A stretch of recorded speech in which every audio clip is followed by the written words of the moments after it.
it's 6 o'clock. I'm gonna call this meeting to order. July the 20th, 2023 meeting, Westmoreland City Council.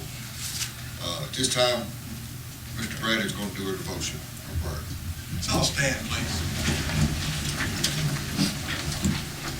Dear God, we thank you for all the ways you blessed us. We thank you for living in democracy. We thank you for being able to govern ourselves and to have the freedoms that we have in this country, dear Lord. Let's never forget those. Please be with our leaders tonight as they make decisions, give them wisdom and discernment. Thank you for being our God. In Jesus' name, amen. Please remain standing and keep your caps off and do the pledge of allegiance. I pledge allegiance to the flag of the United States of America and to the republic for which it stands, one nation, under God, indivisible, with liberty and justice for all. All right, Ms. Kelly, call the roll, please. Brown. Here. Lee. Here. Calvert. Here. Jones. Here. Staples. Here. Let the record show that everybody's present. Oh, no. You missed Adam. Are you here? Here. Sorry. All right, let the record show that everybody's present. And the next item on the agenda is to adopt the agenda. But I need to make a little bit of change there on that one, where the new business, it says liquor ordinance update. Ordinance, it's got ordinance number. That needs to read Mr. Patel asking for a ordinance change. We're not voting on the ordinance tonight. He's wanting to make it 4 liquor stores instead of 3. So it's either we're voting on that. I'd like to motion to amend the agenda per what the mayor is requesting. Second. Motion's been made, properly seconded by Councilman Calvert and Councilman Jones. Any discussion? Hearing none, all in favor signify by saying aye. Aye. All opposed, like sign. Motion carries. The agenda has been adopted. Motion to approve the council minutes from June 15th is in your packet. I hope everybody's had a chance to look them over. Make a motion to approve the minutes from June the 15th, 2023. I second that motion. Motion's been made by Councilman Jones, second by Councilman Staples. Any discussion? Hearing none, all in favor signify by saying aye. Aye. All opposed, by like sign. Motion carries. The June 23 financial statement is not complete and it's not in the packet, and we'll need to be voting on that right now. Ms. Kelly, could you hand me the sign-in sheet?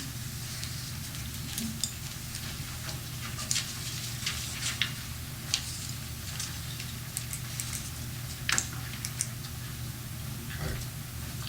All right, we've got several that wants to speak, and that's y'all's rights. You'll have three minutes to speak, and we'll let I can't even TJ Litton, is that right?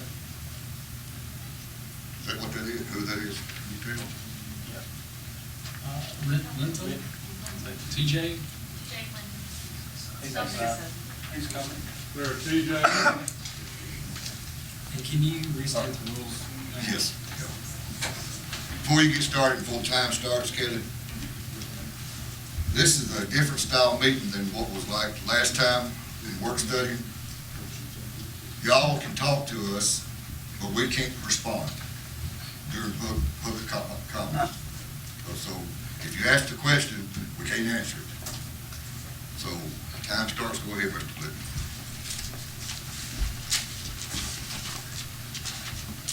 Good evening, council members and citizens. My name is TJ Linton. I'd like to start off by asking the council members if they would please amend the rules for the evening and respectfully allow for questions and comments.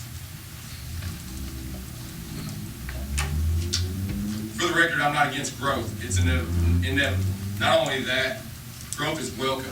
No one in this town wants to see it wither away and die, or become stale and stagnant, become so stale and stagnant that developers turn their nose up at just the mention of development here. No one wants the small town feel of the Westmoreland people want to raise their kids in to be a feeling of the past.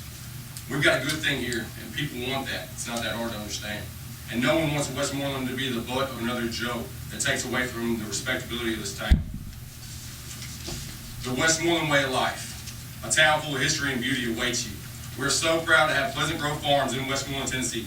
The sense of community is evident in the schools and families all around town. All these came directly from the Pleasant Grove Farms Facebook page, all of which, along with countless other similar posts in nature, are selling this way of life, our way of life, the small town and small town feel.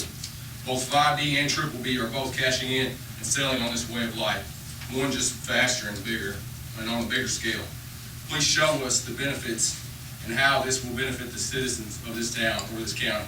It's not a rhetorical statement. I'm very willing to sit down and listen, just like everyone who's been made aware of the situation has shown up to listen. Where is your plan? Show us tangible evidence and documents on how this whole process will work and how the citizens will benefit directly. We have time. The land isn't going anywhere. If the developers believe in this area that much, they're going to sell our way of life so bad, they aren't going anywhere. So before you annex the land for rooftops, that will in no way, and it was proven clearly by the county commissioners earlier this week, adding rooftops will in no way bring revenue to the city. So before granting annexation and adding more burden to every taxpayer, not only in the city but in the county as well, show us the plans on how to handle the onslaught of 1,100 or 1,200 more homes that these developers are sure to murder the small town filled with on either side of 31. How do these developments help the citizens here? By adding traffic to the diminishing and depleting roadways and diminishing police force. In closing, if the developers truly care about the Westmoreland and the Westmoreland way of life, like they've repeatedly stated, both developers and Triple B wouldn't seek to cram as many rooftops per square acre as they can into the city that's already struggling. They would use their resources to build on the bones of a town that some would say is dying, but isn't dead. If they truly value the small town feel, save it. Don't exploit it for every last penny and hope that the city and county can handle it. It's been proven we can't. If this way of life is that valuable, don't choke it out with concrete parking lots for apartments. Be willing to build annex. Time's up, Mr. Lynn, thank you. And help people start farms instead of replacing them.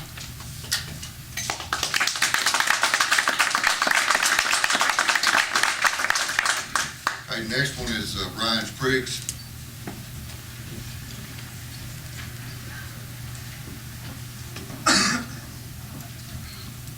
I'll keep my comments brief tonight. I want to start off and say that I moved here a little over a year ago because it's a small town. It's why I moved here. I wanted out of the hustle and bustle of the city. If you look at any cost of community service study, it'll show you that building more homes is going to be a financial burden to Westmoreland, not a financial benefit. If you truly want to improve this city, then we have to find creative ways to bring in industrial and more businesses. The third point would be that the council and the mayor need to do a much better job with communication.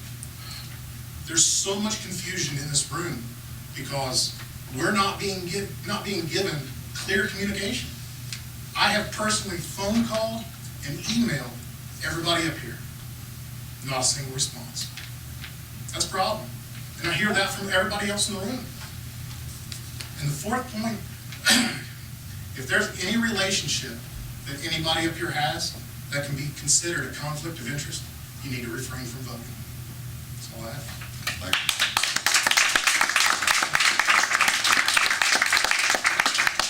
Next up is Ricky Klein.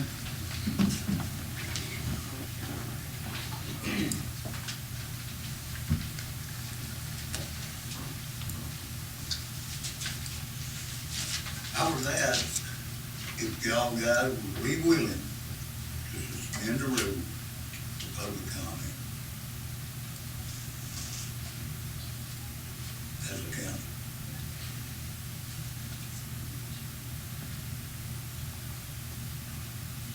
Okay, you ain't going to respond to that. you ain't gonna respond to none of this. But, Mr. Mayor, I wanna ask you, this is your state, not mine.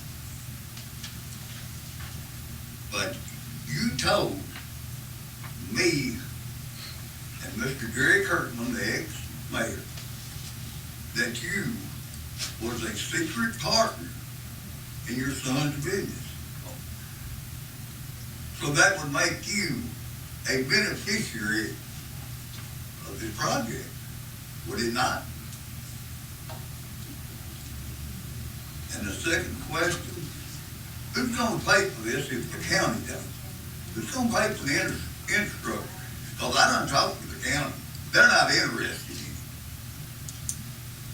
it. And I've got a meeting with another one this weekend, and they're not interested in it either. Our growth in this town, it needs to grow, I'll agree with that. But this is way over we're talking about a 4-lane road. I was on the council when that was brought up. We're talking about 20, 30 years down the road.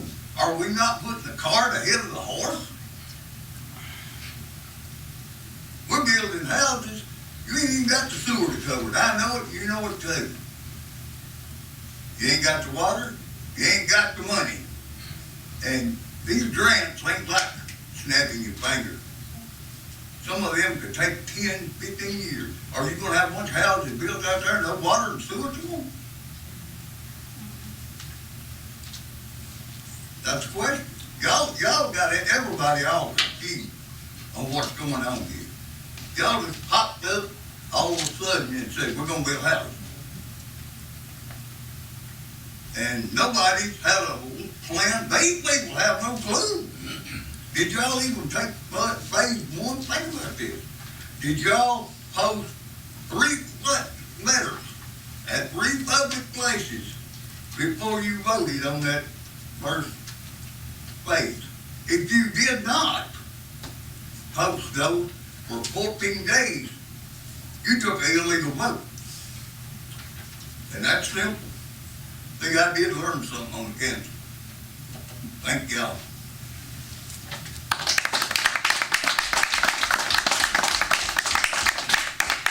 I knew he wouldn't answer me. I'm gonna state again to the one speaking, we're not allowed according to rules to respond to the comments here. So that's not us being stubborn, that's just the rules that we have to follow. Miss Linda, you're up next. Never happened before. Thank you for letting me speak to Never you. happened before. I'm not a speaker, but I'm going to speak from my heart. I'm really concerned about this many houses coming into our town. I'm more concerned with the truck stop. We have a lot to think about. I want progress more than anybody in this town. I really, really do. But when you explode it like you want to do it, it's really going to hurt our children. You have children, Adam. You have children, David. All of you guys have children in this town. We love our children. We want the best for them. We want progress. We want businesses, but we don't want it to explode. We do not want a truck stop. Right now, with child trafficking, it is about to surpass drugs. And you put a truck stop out there, you're going to have things going on that we don't want in our town. We do not want it. We don't want our land taken away either. We want our farmers, we want farmland. You put in that many houses, you double, say 2 people to a house for 1,100 homes. That's like doubling our entire town. How can you do that? And with state, and I don't mean that as a question, but how can you do that and feel comfortable with it, you know? Because it's like coming from Gallatin. It's already a line. And I like to have my husband on a little bit earlier at night. But, you know, he's sitting in that line coming from Gallatin. So just search your hearts, you know, and just do the right thing and listen to the people, because, I mean, we really are concerned with everything, and we do want progress, but we don't need a truck stop, we don't need a strip mall, and we don't need that many rooftops, as y'all call it, you know, so that's all I really have to say, but I truly do love my town, and I just want you to search your hearts tonight.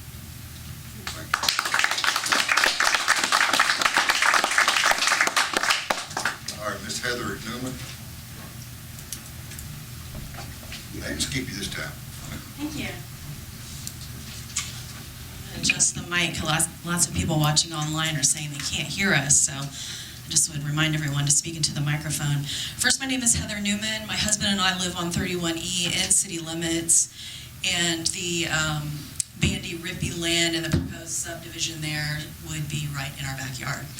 As well as being on 31E, we're said to be affected from the developments on the front side as well.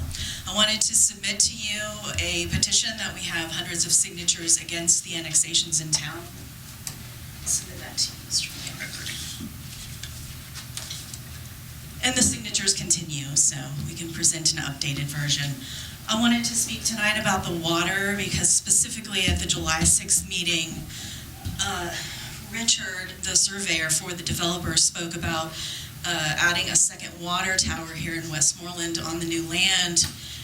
And I asked, where will the water be coming from to fill this additional water tower? And Mr. Mayor, in that meeting you said, quote, "Our water situation is not a problem. We've got plenty of water." You also said that we're allowed to sell 400,000 gallons a day to Portland. I'd be interested to know, which I know is a rhetorical question tonight, would you still state that Westmoreland has plenty of water, and given our current situation, we're still set to sell 400,000 gallons a day to Portland? Or were you banking on a cooperative grant with other municipalities that has not come to fruition? I would be curious to hear you explain to your citizens why you told us one thing publicly, that we had plenty of water, water wasn't an issue here, water pressure, fire hydrants, but yet at the county commission, you pleaded the case for water as if we were in dire straits. If you're going to tell your constituents one thing, you have to know that we're going to follow up and know what you're saying to the county as well. So when you're ready to answer those questions, we all love some answers.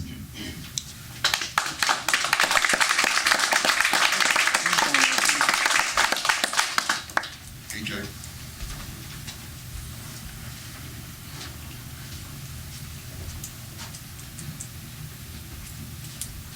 My name's E.J. Perry. I live on Pleasant Grove Road past 31E. I've lived in Westmoreland my entire life. Not only in Westmoreland, but I've lived on Pleasant Grove Road my entire life. After I graduated, I went to college and I got back here as soon as possible. I mean, I consider myself a lifer. I don't plan on going anywhere. This is exactly where I want to be, where I plan on raising my family for many years. Just like a lot of you guys on council tonight, I grew up with a lot of you and I had you in class and all those things. I was able to purchase a piece of farmland on our old family farm and remodeled the house, and that's where we reside. And also, it's the area that we bought into. Like, that's the area of the road on Pleasant Grove right there. It's big tracts, it's big acres, and that's just how it is. And that's the people that have also came from out of town and bought in there. They bought into that same way. But people want to be here for the same reasons. They want the way of life. They want the quality of life. They want the small town feel, and they want the great school systems. People want to keep Westmoreland's way of life. With that being said, I understand completely we got to have growth. But we've got to be smart about how we grow it. Okay, it's coming this direction. As you've heard from hundreds of the citizens, we've got to have a smart plan for how we do it. If we do it explosive, I think that's going to have a bad look on our town, and I think we can look at surrounding towns around us, and if we're not careful, we can become some of those towns that, in my opinion, and I think in all y'all's opinion, are a lot worse off than we are. So I think we have to have a smart plan about how we grow it.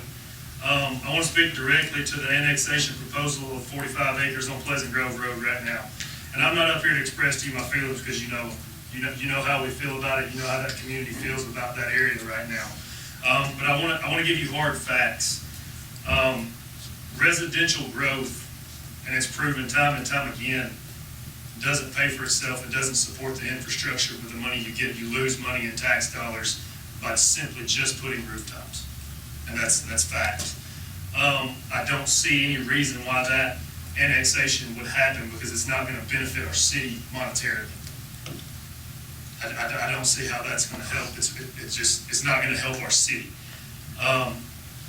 Furthermore, with the annexation possibly on the Creasy Farms, while I'm not for it, there's industrial possibilities there.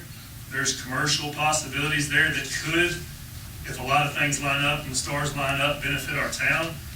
You know, I can make that make sense a little bit in my mind, but as far as just adding rooftops and annexing that 45 acres in on Pleasant Grove Road, it just doesn't make financial sense to our city, and I don't think it's gonna help us.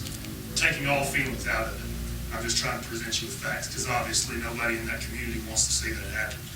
I think we need to take care of what we got, take care of what we promised, because we've already got enough growth going on in that first phase that's already in. DJ, time to, That, thank you. I mean, that's enough growth for us to see for 30 years.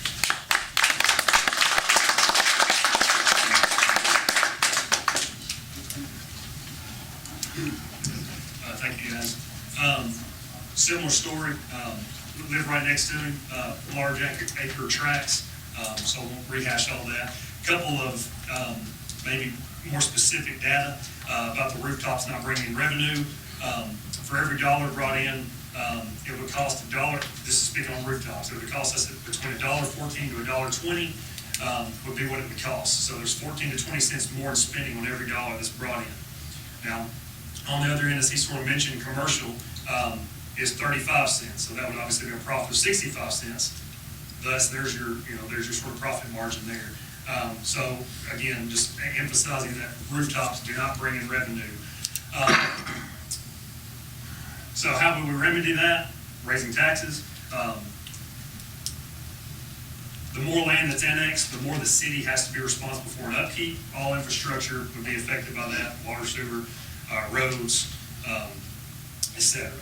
I was given this example yesterday. I thought it made pretty good sense, so I'll re-give it. Let's say there's a large, very nice house, nice property in the city limits, and it's $1,000 city tax, which would be way higher than probably top 5%, in city tax and 2,000 county tax. So they're paying $3,000 in taxes. Let's say they have 1 or 2 kids. Okay. I didn't know this until recently, and I'm an educator of going on 14 years, that per kid, per year, it costs $9,280 or something like that, per kid every year. So just in education alone, you're losing substantial money. Now, the city, I understand, does not pay for education. That's a little bit of federal, mostly state, a little bit of county. But county taxes would go up, and everybody in there pays county taxes. Third point, since this is a spot zone, that's only accessible by a county road, so we're jumping right property I'm speaking to the Bandy Rippey annexation. Sorry, I didn't think of that. So we're going through on county road to annex the property. On the left side of the road is going to be, we're proposing to be city, right side's county. Who's going to pay for the upkeep of the road? I'm sure county's not going to be very happy to do that. As we've discussed at the work study, it's going to be the road's dangerous with 2 90-degree turns, would have to be widened. Who's going to pay for that? Et cetera. Again, I'm not sure the county's not going to do it. Fourth point, it's not consistent with what's already there. My brother just said that. I won't pound on that, but that is a big deal, specifically with regards to the spot zoning I'm referring. And lastly, the same deal at the federal level, in my opinion, that the governor needs to take care of Americans first. I feel very strongly that we need to do the same in Westmoreland and take care of Westmoreland people first.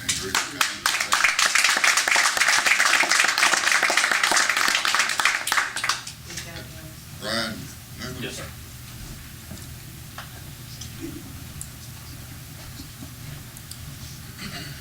My name is Brian, and I live on 31E as well. Thanks for giving us the opportunity to speak. Since you guys can't answer questions, I sort of had a question as far as the 1,100 homes that are proposed. So was that something that the builders came up with, or the city council, or the Planning and Development of Westmoreland has come up with. I'm for growth, but smart growth would be the action for me. Like the other guy says, you can't rely on just property tax alone, because obviously each rooftop would be a burden on the city. And also I looked on the Pleasant Grove community page, and there's only 4 solid homes that are looking to be built over there, and they're all about 1,500 square feet.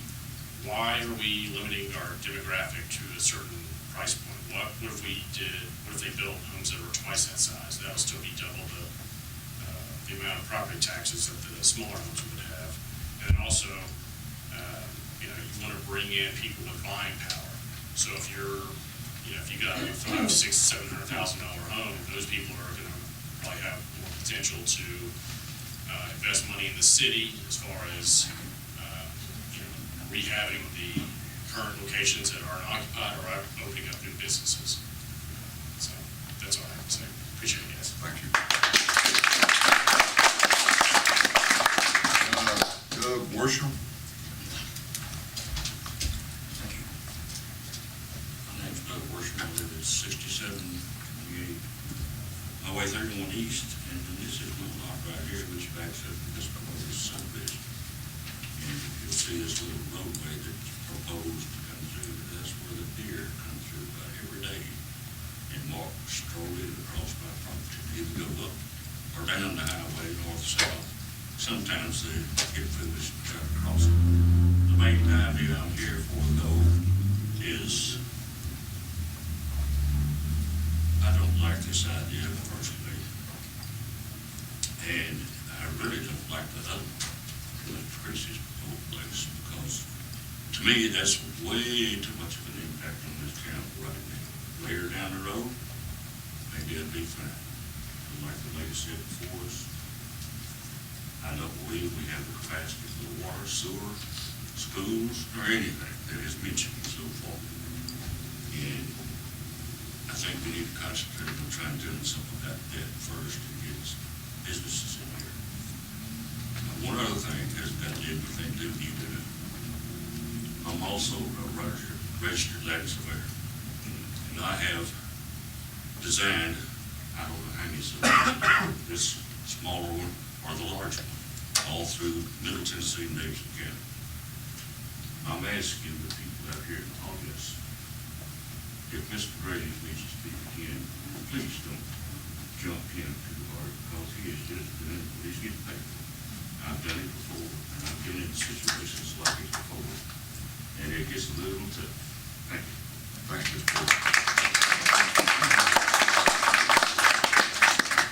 Ms. Keaton.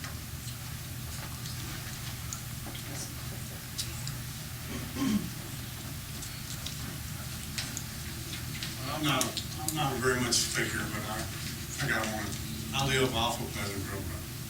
Been here 17 years. I work down in Hendersonville, work at the Hendersonville Hospital.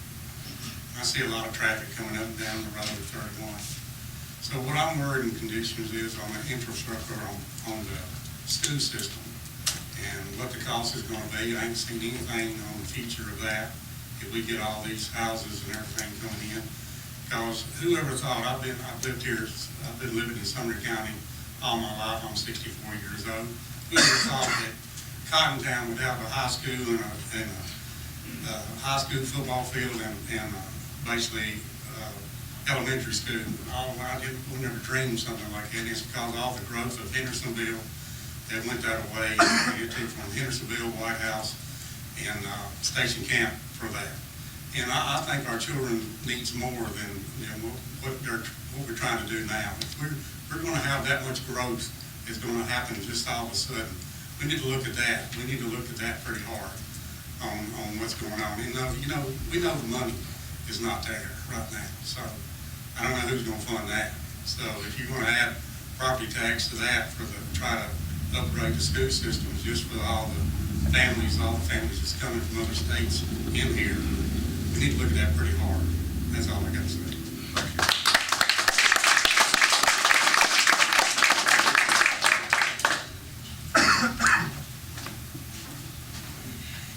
Good evening. My name's Adam Grinder. I live at 2002 Pleasant Grove Road. I work in the public safety sector. And since this has come up, a lot of my neighbors, a lot of my friends have stopped and asked me what I think. We've talked about traffic. Traffic's gonna be horrible no matter what happens, right? But the traffic I'm here to talk about is what's already started, the construction traffic. We're leaping ahead of what 31E is capable of handling. It's already happened. Got a teenage daughter, she got a driving permit, we go to the end of the road to pull out. Well, they're working across the road. You got dump trucks, you got more traffic, it's coming. That road's gonna be it's gonna be almost impassable to get across if it's all done at once. Little things like, are there red lights coming, are they going 4-lane? One day, 31A will be a 4-lane. It's gonna be a while. Think about this, 109 in Wilson County, they built a lot of homes, they put a lot of people there, and 109 is still a 2-lane road. It's 4-lane now, and it's all great. But in the time all those people moved in, to the time they got that road 4-lane, it's horrible. My mom lived down there. Sit for 20 minutes trying to cross the road. That's what I'm asking you to think about now, is are we set up to start that fast? It needs to be slow, in my opinion. 31E, the new road was finished in the late 60s. Hasn't had any major improvements to it since, over 50 years.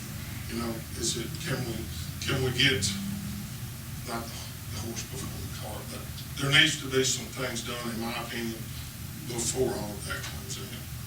I would ask you to think about that. The traffic's already started. It's not just when those houses are built and the families move in. It's the construction traffic. It's the concrete mixers. It's the dump trucks. It's all of that. So that's what I have. Thank you.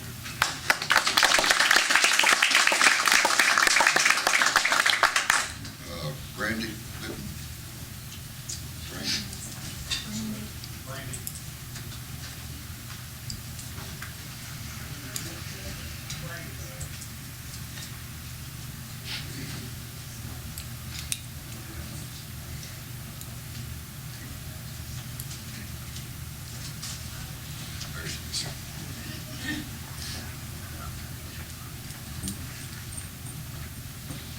Hello, I'm Brandy Linton. I know most of you guys up here. Thanks for letting us speak tonight. I think we're all here. You can tell that there's a lot of support that's here for our community. We want to ask, it's a small town, people know people. I feel like there's probably a couple that have a vested interest in this being pushed forward quicker than it should, especially with no one knew what was happening until a sign went up about a month ago. If I would have known about the other one that's on Christie Farms, I would have been up here earlier. I didn't know that it was going to be as extravagant as it is until you see bulldozers and track hoes and pipelines and all that coming in. And then in our small town, that kind of is like, whoa, nobody's not going to know everybody anymore if you pull in a whole lot more people.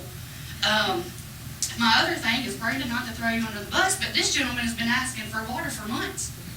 I know that I've seen him up here a couple of times. He's got a brand new home sitting there, and he can't get water in it.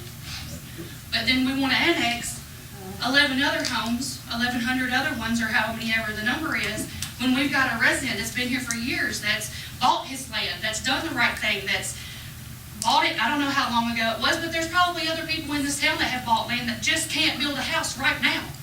And then you're going to let another development come in where people that do have land here already are not going to be able to get the tap that they need when you're pushing other ones throughout the door, through the door. Same point as other people have made as far as the traffic goes. We've got a lot of small children that are on that road constantly. The trucks that are already coming up and down our road, there's no room for them as it is, much less if you put in another 50 to 100 coming in and out every day. My husband mows he weed eats the bank at the church for Lakeside. He does it once a month. In the 5-hour time frame that he's there weed eating that church bank, there's 1,000 trucks that comes through there, going south and northbound. I understand that there would be a good idea to have a truck stop, but where'd the last truck stop get us? So I don't think that this would be something that we need to just jump into automatically. There's space out there, commercial space that's already in, next to Haybar. there's a couple more businesses that go in there. Maybe we can start on that side and give the people of Westmoreland an opportunity to be able to work here with a good paying job. Before you start pulling other people in and not thinking about the people that are in the town of Westmoreland anymore. Thank you for your time. Sheila.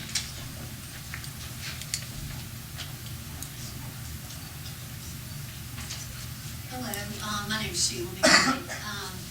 I was here on July 6th for the meeting, and like everybody else that was here that night, I listened to the questions that were asked, and you guys were able to provide a lot of answers.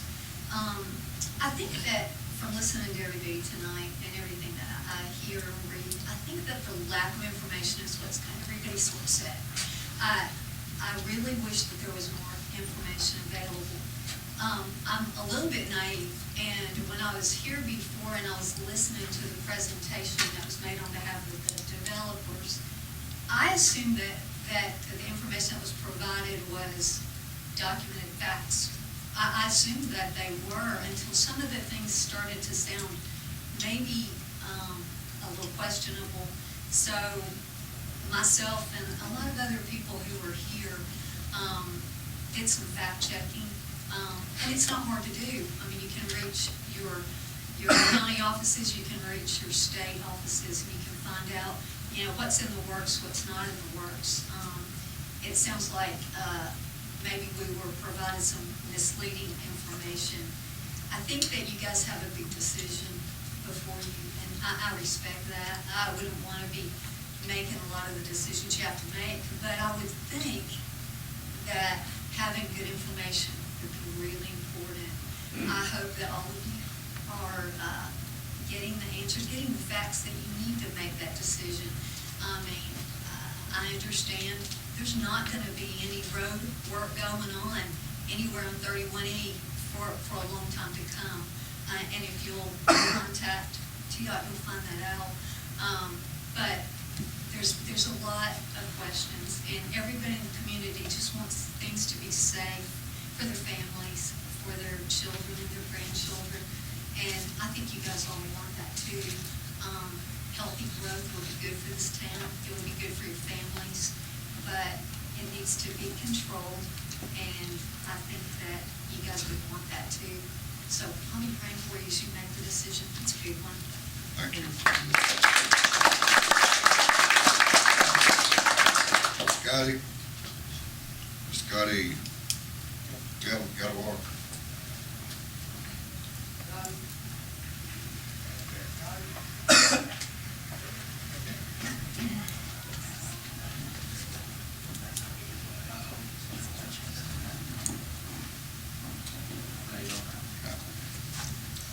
All right, gentlemen, we've heard X amount of people saying the same thing over and over. Nobody's for it. That's what it's about. But I don't want to talk about that. I want to talk about the fact that I moved here from Portland, because Portland is what you're trying to create Westmoreland to be. And number one, Westmoreland is not comparable to Portland in size, capacity. They're not comparable in infrastructure capacity. They're not comparable in income capacity. They're not comparable in population capacity. And I drive to Portland every day to my job. And I follow about 300 cars approximately, probably every day, leaving here to go somewhere else to work. So we don't have any jobs compared to the capacity of Portland. So we have nothing comparable to Portland. Yet we want to build houses and we want to do all these things at a rate that is fueled by some kind of fire that is so astronomical that we won't be able to contain once it gets lit. So what I want to talk about for the next minute is the safety of my family, because I can tell you right now, my family of 4 kids that I have, and my wife and myself, have approximately 5,000 people living across the street from us. I'm not going to feel safe anymore. My kids can't run on my farm no more because we're going to have the people driving up and down the roads, so many that it's not going to be what I come here for. It's not going to be that no more. And I ask that y'all really think about what these people are talking about and the concerns that they have, because it's been said multiple times that we're doing things at a rate that we shouldn't, and so on and so forth. But the county, I live in the county, and I'm going to be responsible for things that I'm not going to have privy to. I'm not going to have city water. I'm not going to have sewer. I'm not going to have those things. As a matter of fact, my cousin has a house right here on George Akins Road, 2221. It's been there since 1970 approximately. Goes this week to go get a sewer tap. Oh, we don't have any sewer taps. But yet we've already passed 200 and something houses to be built on a sewer system that you said last time I was here had 77 available. But she can't have one, and she's already been here forever. So who are we catering to? Is it the city people of Westmoreland, or is it somebody else? And I'll leave you with this. And I quote, Mr. David Leith for mayor, as we move forward together, I commit to doing my best to hear the voices of the people of Westmoreland. Let's make Westmoreland a place we are all proud to call home. I would be proud to call it home.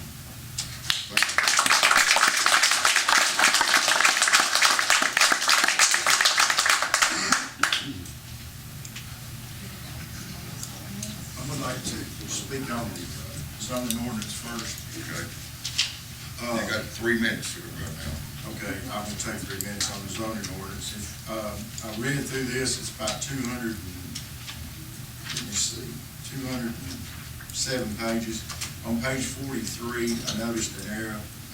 It was the side setbacks in R1 that are 30 feet, and they should be 10. That's what the old book was, and the R the same as it was. And then looking at the floodplain, some of the other communities have went to 2-foot buffer between the flood zone, the flood elevation and the finished floor.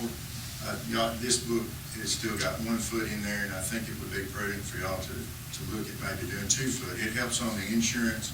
We deal with this with a lot of customers on a semi-regular basis, and they, if they're, the higher they are above the flood elevation, the better their insurance rates and stuff are. So I'd like for y'all to consider maybe amending that to, to 2 foot. And that's all about the zoning ordinance. We had a lengthy meeting during the last public meeting that we had. A lot of information has come to me. I haven't read all of it, but there's a lot of misinformation going around. The first phase of the Creasy Farms was started in 2021, which was first started with Mr. Kirkland and then did completely different council. And we've been working on this for 2 years, and we've yet to lay the first foundation. And we have started the roads on the first 72 houses, 72 lots. This annexation today that you're talking about tonight, or these annexations today, they are the commercial and the industrial, especially in the industrial. The 14-acre industrial that they're talking about that y'all rezoned a couple years ago, it got held up in the process. And we had a business that was willing to come there, and we lost that business to Portland because we couldn't get that through in time. And we've got some companies that would like to come to Westmoreland on the 100 acres and would like to be in that, would like to be here and create some jobs for the town. I was born and raised here. I'm 60 years old next month, and I have surveyed all over the state of Kentucky, and I've watched this town deteriorate over the past 30, 40 years, especially the last 20 years. It has went down. You've got to have people. Rich, time's up. Okay, thank you. Brandon? I wish you would just straighten them out, let them know what you're asking for. It ain't water. So I'm actually requesting for tying to a septic that's already on previous property. It's been discussed last month and during the work study, it's actually for septic tap, not water tap. I've already got the water tap installed and ready. That's all I need you. Thank you. And David? You gonna say nothing? Okay, that's all that's signed up to speak, so the public comments of this meeting is over. Can we speak if we're late getting here? Well,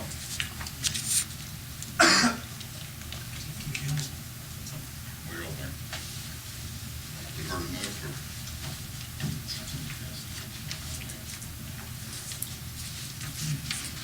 Yeah, we'll let one more go, 3 minutes. I'm sorry I was late, I had to work. State your name and address, please. My name is Mary Janung, and I am a resident of Sumner County. I live in Gallatin. I represent District 9 as a county commissioner. I'm here to talk to you about the vote we had on Monday night about the water and what previously led up to that. I come to Westmoreland every week. My husband has family up here. Let me interrupt you. We're not talking about the water tonight. We're talking. Well, I don't want to get to the Things annexation. on the exit. So I came up last week on Wednesday, and I took a trip up Pleasant View Road and went all the way to the end, and I was extremely surprised to see the excavation of the land there and knowing that there was a water issue. I was very perplexed in thinking, why would you do that if you don't have enough water? I talked to some of the citizens here. One girl told me she paid $100 a month in water because she had a 2,000 gallon limit or something like that, and then down the road somebody paid $60, and then the other side that they paid $60. So I thought, why would you want to build more housing when you don't have the infrastructure, number one? Because I live in Gallatin, and I've lived in a nightmare of annexations after annexations after annexations in Gallatin. I personally live across from a large farm that they're looking at annexing. My question too is that do you have the services that you can provide for your citizens if you do all this? That requires fire, police, EMS county provides that.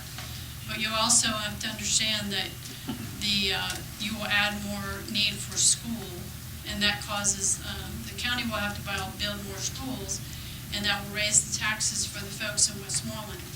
Now, I've been coming up here for years, and I think that the folks up here are not millionaires, by no means, and I'm not either. And I find it hard to even pay my own taxes. So I kind of am very confused about why you would even think about annexing properties when you have all these issues, and the folks here are telling you, no, we don't want this. And I understand you need industrial, or you're tired of eating at Mexican restaurants, was the comment at the legislative committee. But I can tell you that you have a beautiful community here. You have beautiful people that live here. The farms, the folks that just are so hospitable. I hope that you will really think clearly and be a little bit more frugal about your thoughts of development, because I can tell you from living in Gallatin and going through all the annexations that we've dealt with and the problems in Gallatin, you don't want it. You don't want all this because it's going to cause a lot of problems. But I'm here to thank you for allowing myself, number one, to speak. But I also want to let you know that I'm a county commissioner and I support you guys. I support everybody here. Just because I'm in a different district doesn't mean I don't care. So I wanted to be here tonight to tell you that I was confused, and when we went to vote, I couldn't believe what I saw that day, and I thought, wow, that's a little wild. So I think the moratorium part of this is probably a good idea. But again, you're the ones that vote for it, but I just kind of want to heed warning because this can be a nightmare for you. And I appreciate you letting me speak. Thank you. I know I'm late.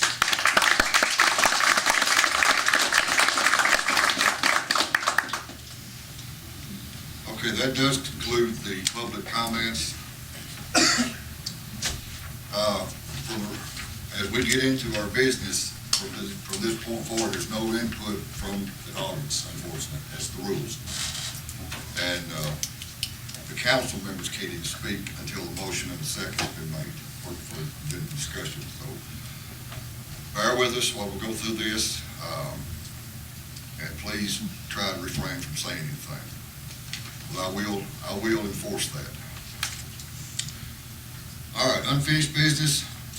I'm going to open up the floor for a public hearing on ordinance 062023-2 zoning ordinance update. This is a public hearing for the second reading on this ordinance. So it is 6:51. Ms. Kelly, put that down that the public hearing has started. I'll leave that open just for a few minutes. A little time here. Mr. Mayor, I would like to note that you told them they can't speak, but it's a public hearing. That's, yeah, if you're here to speak on this public hearing, you can. Sorry. This is a public hearing on this ordinance only. Sorry about that. Sorry. Okay. I don't think it's anybody here that's going to speak on public hearing on this ordinance, so we'll close it at 6:52. That's just a process we have to go through. Other unfinished business, ordinance 062023-2 zoning ordinance update, second reading. Make a motion to approve ordinance 062023-2, the updated zoning ordinance, second reading. I'll second. Motion made by Councilman Jones and seconded by Vice Mayor Brown. Any discussion? I would like to say that we added some language to this since the first reading. We added that any new annexation property coming into the city, that it comes in as zoned agriculture. And then if they do develop that land, then that developer has to come before the planning and zoning and present what he's going to do. So if it comes in as agriculture. And there'll also be, it'll have to go through 2 readings before this body, after it goes to the planning and zoning, Yep. before it can be rezoned fully to whatever intended use they choose. Also, I would like to know, Richard, you made a comment about the error with the setbacks in R1. I called and spoke with Kevin Chastain this afternoon. He confirmed that was a mistake on his part. He, when we added the agricultural zoning, he had worked on that first, and then he had started pulling for R1 in order to build the requirements for he had pulled from agricultural to build the requirements for R1, and he missed that when it was going through editing it. So that correction will be made. Motion to amend. You're making a motion to amend to include that change? Or has that already been made? No, he's just going to add it to it. Okay. Right. He's just going to add it to it. We'll vote on the second reading of it right now. Any more discussion? Ms. Kelly, call the roll, please. Calvert, Yes. Jones, Yes. Staples, Yes. Borders, Yes. Brown.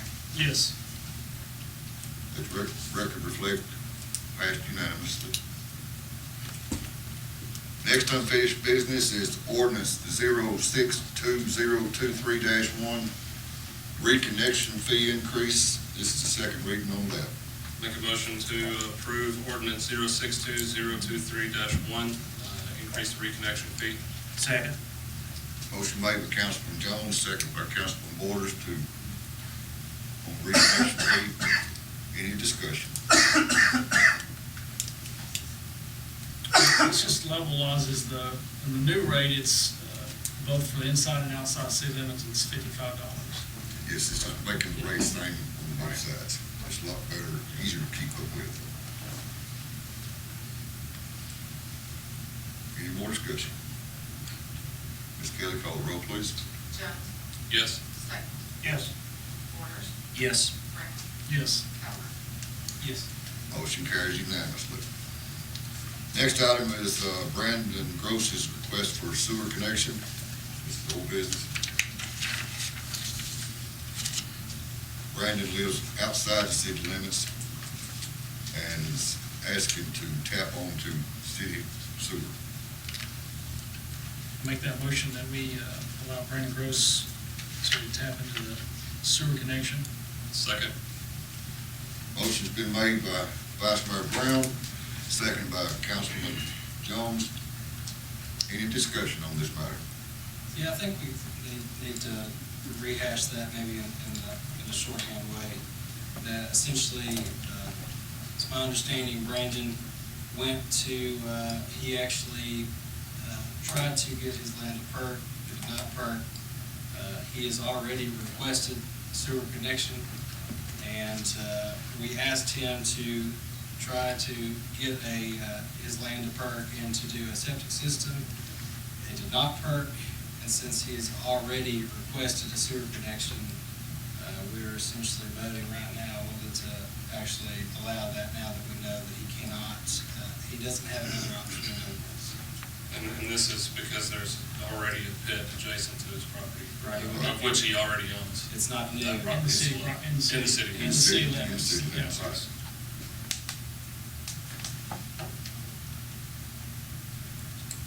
And I believe that he's already purchased that sewer permit. Yes. Yes. Okay. Everybody good? Call the roll, please. Staples. Yes. Borders.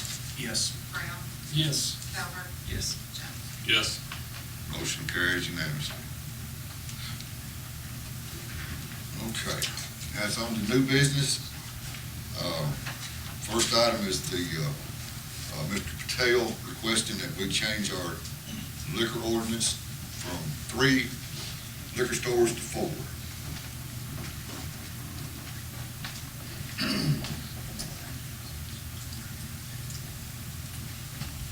I entertain a motion.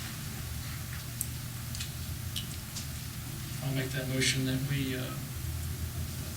look at the liquor ordinance update, ordinance 072023-1. No, that's not the ordinance. This is not the liquor ordinance. Oh, that's, okay, we're just doing We're just doing the request that Mr. Patel is asking us for. It's a typo. okay, excuse me. Well, then I'll make the motion that we increase to 4 retail licenses instead of 3. Do I have a second? I'll second so we can discuss. Motion been made by Vice Mayor Brown and second by Councilman Calvert to allow a 4th liquor license. Have any discussion? Floor is open for discussion.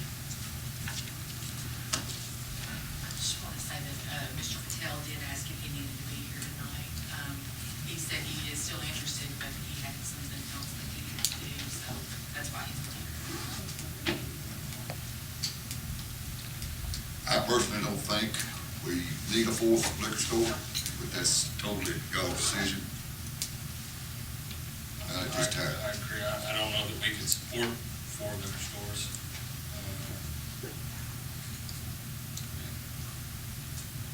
That's my opinion. We've talked a lot about retail growth and growth of things that's not retail, or excuse me, that's not rooftop revenue. And so, for me, I would like to see retail increase in the city limits, if it's something that we can possibly do. Okay. More discussion on this matter. Ms. Kelly, call the roll, please. Borders. No. Brown. Yes. Calvert, Yes. Jones. No. Staples. Let the record show that the vote was 3-2, not in favor of this motion. Motion failed. This fails.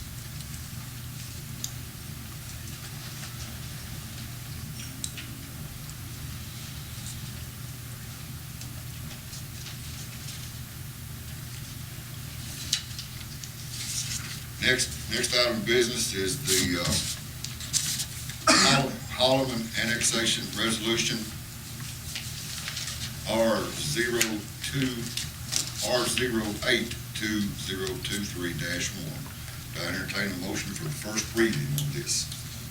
Make a motion to approve the first reading of annexation, resolution R082023-1, annexation of the Holland property. Do I have a second? Second. Motion's been made by Councilman Jones, second by Councilman Borders.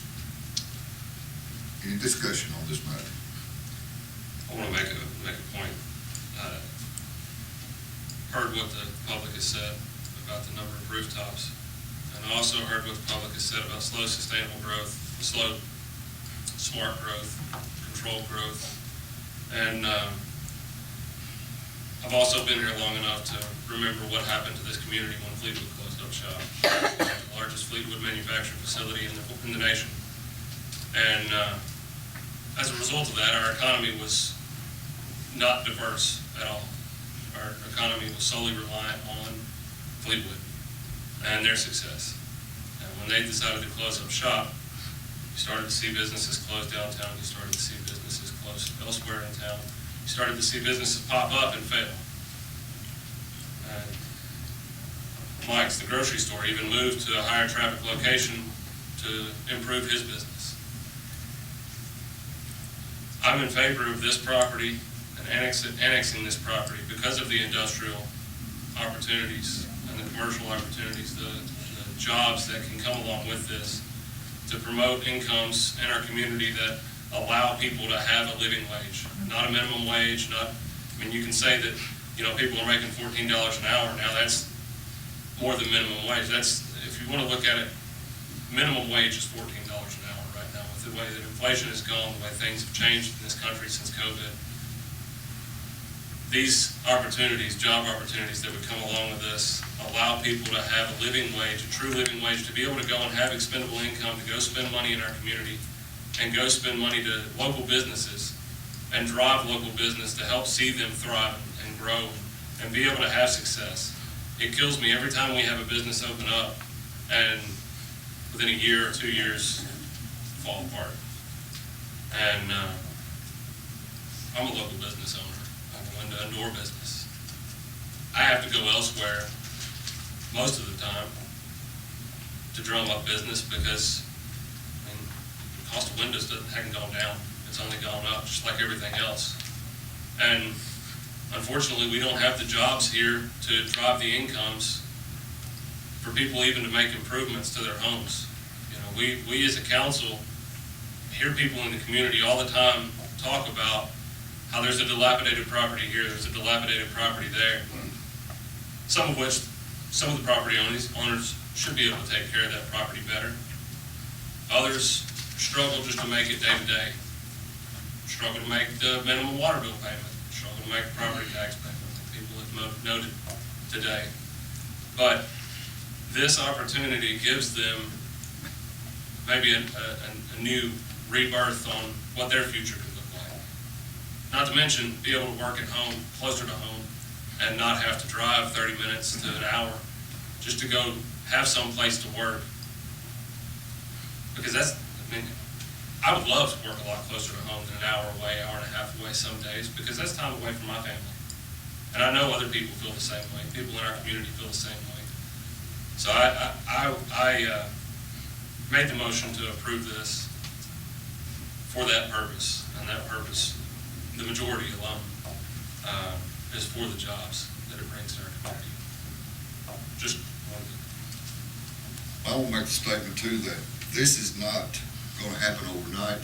This plan out there is a 15 to 20 year plan on build out, and it's not gonna happen overnight. I mean, we've got to, our engineer says that our sewer system will be able to double its capacity in 5 to 6 years.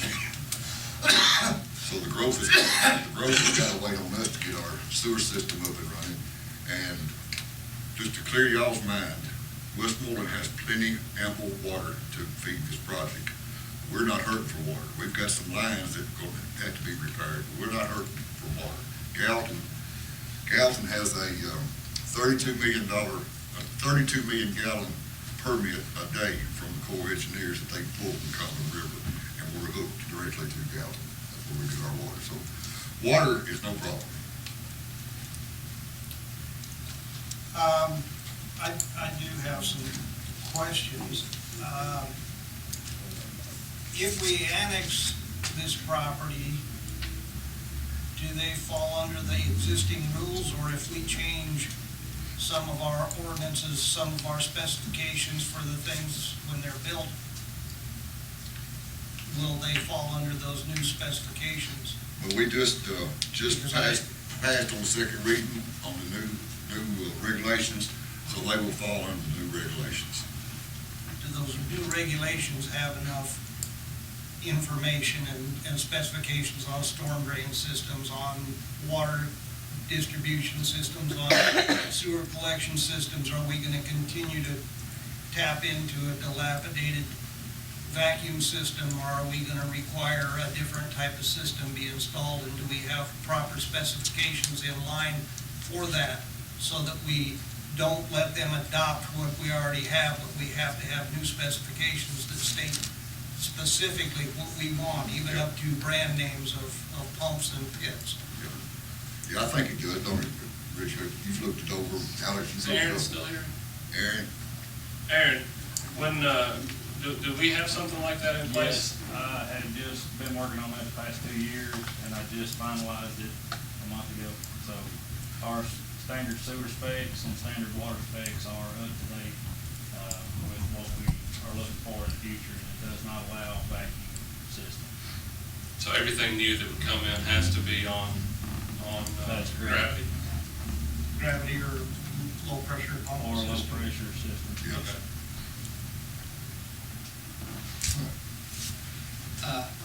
I want to pose a different thing that I've been thinking about. And I've tried to picture what will happen to this property if it is not annexed, and how that affects the city or doesn't affect the city. And it's been my understanding that the owner of the land does not have interest in it being maintained as a farm. Their interest is to build on the land. And whether they do or whether they don't, whether it remains farmland or somebody builds on it, we are the closest infrastructure to those pieces of land. So whether they build houses or industrial or commercial, the city of Westmoreland will be responsible for responding for fire, for police, and even if, let's say that the jurisdiction is the county for a crime situation, we will be the first ones there, because that's just the reality of we're less than 2 miles away. And I spoke with Mark Jenkins on the fire. Fire responds up to 5 miles away. And I know a lot of the concern has been how will this affect the city and what we have. And I think that maybe the perspective is that we also have to look at how is it going to affect us. So if they build and they're not in the city, because we don't want anybody to get hurt, because we want to provide that service, we will be providing a service that they're not paying for. And I don't mean that in a negative way. It's that service will not be reimbursed by the population. So we will be overextending ourselves no matter what happens. We've already been. Right. And that's what we do now. Now granted, if they choose to build, that's obviously going to change, but we're going to have to do something different regardless. Now, to be fair, well, there is a density difference based on what that they proposed. But also, I've had to convince myself too that what we're voting on tonight is just the annexation of the property and not what they're planning to build. I know that they have announced what their intentions are, and they've been clear about what they want to achieve.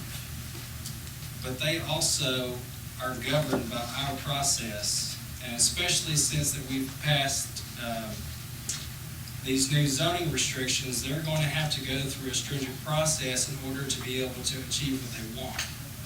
And at any step, if we can't provide water, if we can't provide sewer, if our fire department or police department say that we can't provide those services without doing something, then the plan of services is going to fall apart for that development. And they're not going to be allowed to build, and we're not going to be allowed to issue a permit for that. So we have a great responsibility to watch those things whenever those things come through planning. And that is your right to come to as well.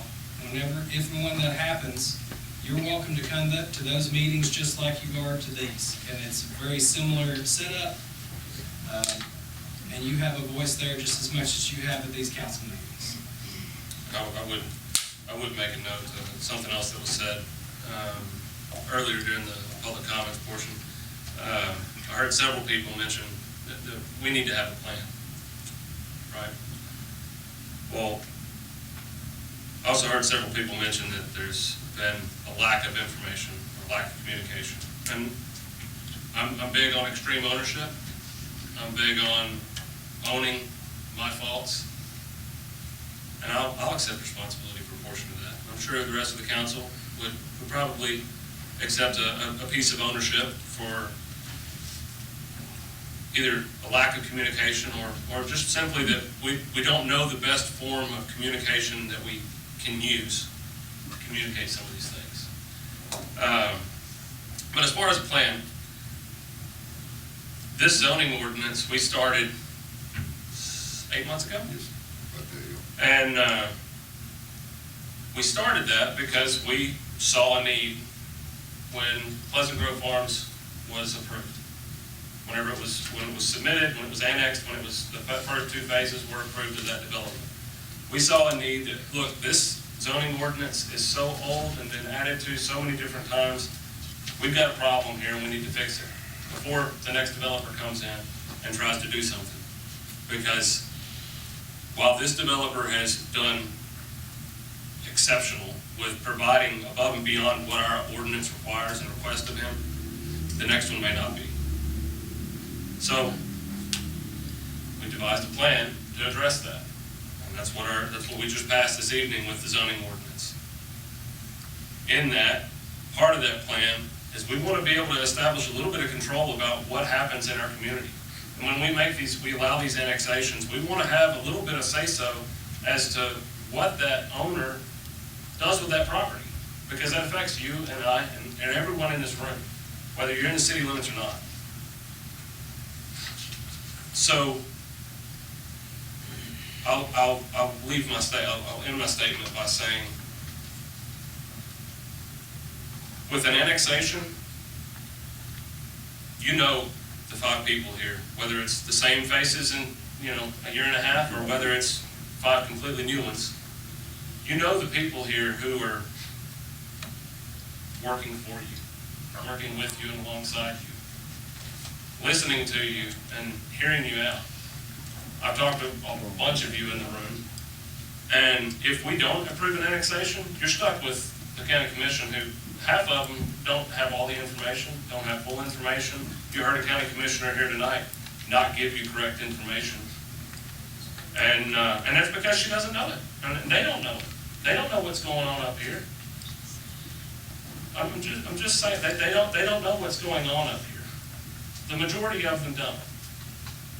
Some of them do, But would you rather have 5 people who know you, who a lot of you have grown up with you and known you most of your lives? Or would you rather have a body that half of them don't even know Westmoreland exists? All right, anybody else got anything to say? Else to say about this? Ms. Kelly, call the roll, please. This is on Brown. first reading.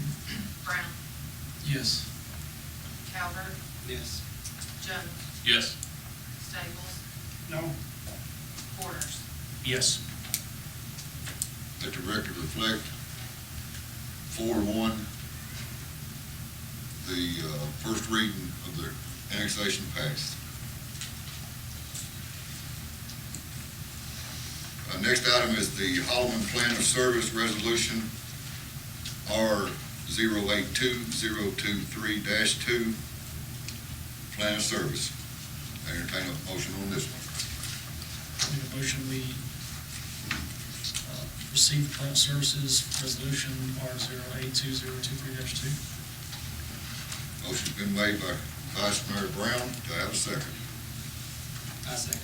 Second by Councilman Calvert. Any discussion on this? So most discussion was already been done, so anybody else got anything they want to say?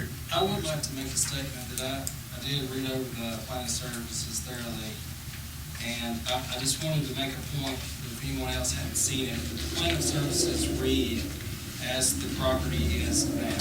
They do not reflect what the potential plans are for the property owner. So the property states that they do not require any additional fire, they do not require any additional police, and that they're responsible for any sewer and water and so forth. So I just want everyone to know that if they come across the document and they see that we are approving or not as the property stands at this moment. It doesn't have anything to do with any potential plans, because at the end of the day, those have not been approved. They have not went through our process. It has to pass planning. If it goes through planning, then it will come to us, and we still have to pass it twice. If I'm saying that correct. That's correct. Yep. So I just want everyone to know, to make sure that if it doesn't come across that we're approving something that seems like it may be false, because we are approving as is, just like we just approved the annexation of the property as it is. So I just wanted to make that clarification, because that might not be clear. Well, thank you for that. That's good. Any more discussion? Ms. Kelly, would you call the roll, please? Calvert, Yes. Jones, Yes. Staples, No. Borders, Yes. Brown. Yes. Let the record reflect 4-1, motion carries. First reading. Next item on the agenda is the Bandy Rippey annexation resolution number R082023-3. I'm entertaining for a motion.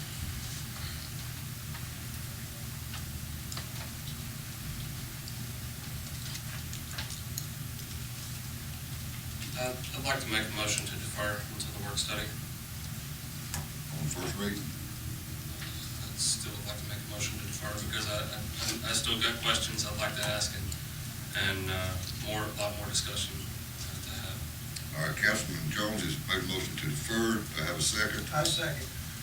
Councilman Staples has seconded, and there's no discussion on it further. So we'll make the same motion on the plan of services also. I'll make the same motion for the plan of services as well. I'll second that motion. Motion's been made on the plan of services by Councilman Jones, second by Councilman Staples, and there's no discussion on the deferral. It could be put back to work study. Do what? Deferred, yeah, deferred. Still got. No, there's no vote on deferral, is it? Yes, yeah, it is vote. Yes. No discussion. Right, that's it. No discussion. Call the roll, please. This is for the first. Yes. First.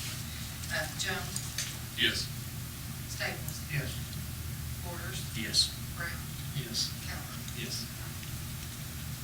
Let the record show deferral 5-0, pass on line of service. Call the roll now.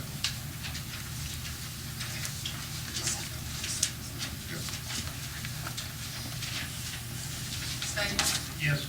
Borders. Yes. Brown. Yes. Calvert. Yes. Jones. Yes. Let the record reflect 5-1, passed unanimous, to defer it back to work study for next month. All right, moving on to the part-time planning director for IDB. Chamber and city going to partner up there. Entertain a motion on this. Make a motion to approve part-time planning director for the Chamber of Commerce. I'll say. Motion's been made by Councilman Jones and second by Councilman Calvert to partner up with the IDB Chamber and the city, partner together to hire a part-time director, and they will be overseen by the Chamber of Commerce. Any discussion? This is a 6-month? 6-month deal, and don't know when that 6 months gonna start because the chamber don't have the money to put into it right now. So this will probably be put on hold for a little while.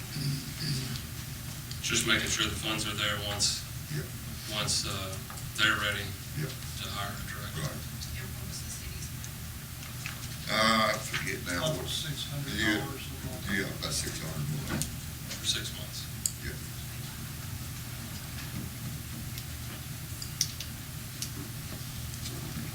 Any more discussion? Call roll, Ms. Kelly. Borders. Yes. Brown. Yes. Calvert. Yes. Jones. Yes. Staples. Yes. Let the record reflect 5-1, passed unanimously. The next one is the wastewater treatment plant change order. We went over this at the work study. Try to pull up here. I think this is, I think we've done approved, have we done approved the change order for the paving and all that? Yes. So this is, that was already done. This is for the inspector for the extended period of time Yeah. of construction. Yeah. Yeah, if I could clarify, the only thing included in change order 3 that has not been approved by you guys already, so paving has been approved, the influent force main has been approved.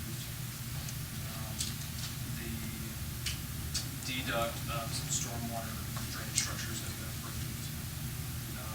The inner piping reconfiguration, as Mr. Simmons as well, is the only thing that's not been approved by you previously. This change order 3 is wrapping all of this together to finalize. And then the separate piece with engineering contract for inspection out to September is what's what we discussed at work study. Okay. So the amount of money is what on this? I'm a little bit confused on this here.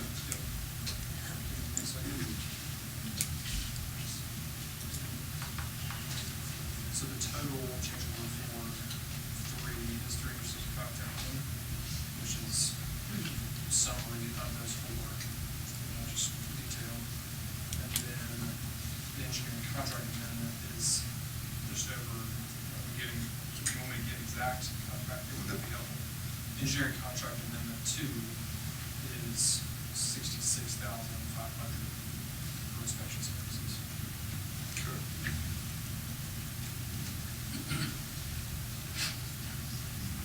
Y'all see it's clear or not? You want to break out that $365,000, please?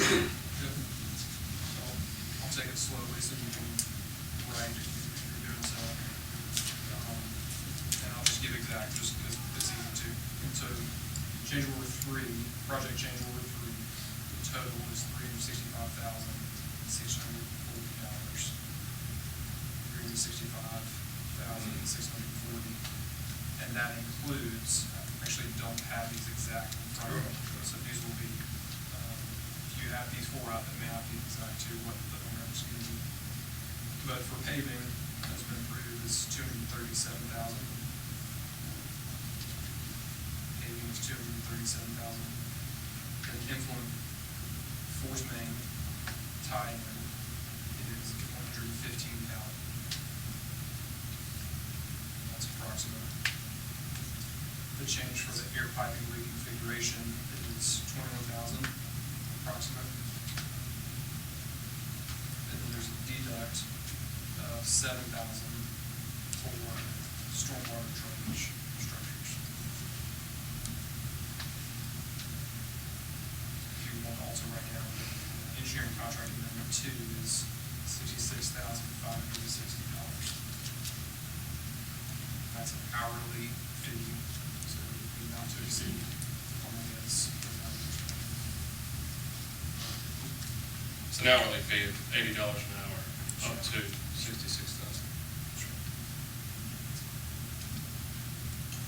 But it could not, it could be less than that. Chance it would be less than that.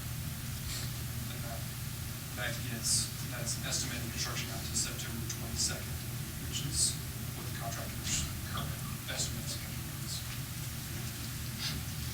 Where it's online. Completion. That's in September. That's, And that's old plant torn down, new plant completed full. you should have an attachment, I can provide if it's not attached already, but it's my understanding, maybe the hard copies that you have a schedule in it that you should be able to see final completion date.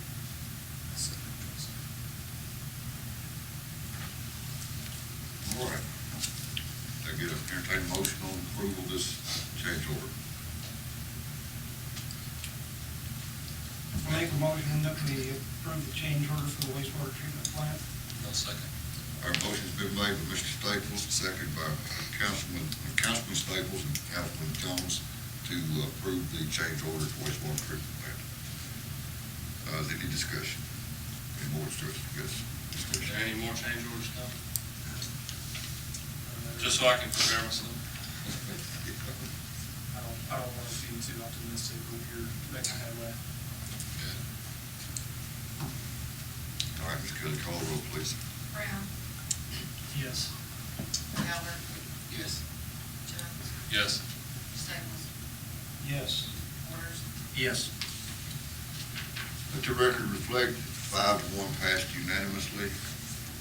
And the last item on the agenda, we didn't talk about this at work study, but I did add it to the agenda, is the hazard mitigation resolution where we're getting this FEMA money from the windstorms back earlier in the year.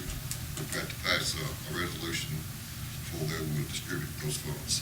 So Make a motion to approve resolution R072023-1. Second that motion. motion's been made by Councilman Jones, second by Councilman Staples. Any discussion on this?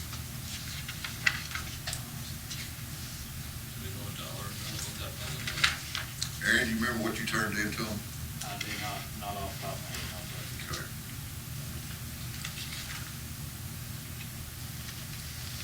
But it's not it's not going to be up to the match. No, or something, no. Just the mitigation. It's going to be an award. This FEMA money that the president declared Southern County as disaster areas. So whatever we get, that's what we get. All right, any more discussion? Call the roll, please. Albert, Yes. Jones, Yes. Staples, Yes. Waters, Yes. Brown. Yes. Let the record reflect that it's passed 5-0 unanimously. And the very last item on the agenda. Mr. Mayor, before, Yes. you may be about to say that, but can you explain how the next meeting is going to be? Yes. I'm trying to work it out where our next meeting will be at a different location where we'll have more seating. I got some more fine details to work out with the Dream Center over here at the old elementary school. And that'll give more seating over there. So I'm working on that, to get that done so we don't have people standing outside. I will get everybody to see it. And with that being said, So moved. motion to adjourn, and that's not debatable. Thank y'all for coming out, and thank you for understanding our rules and being patient with us.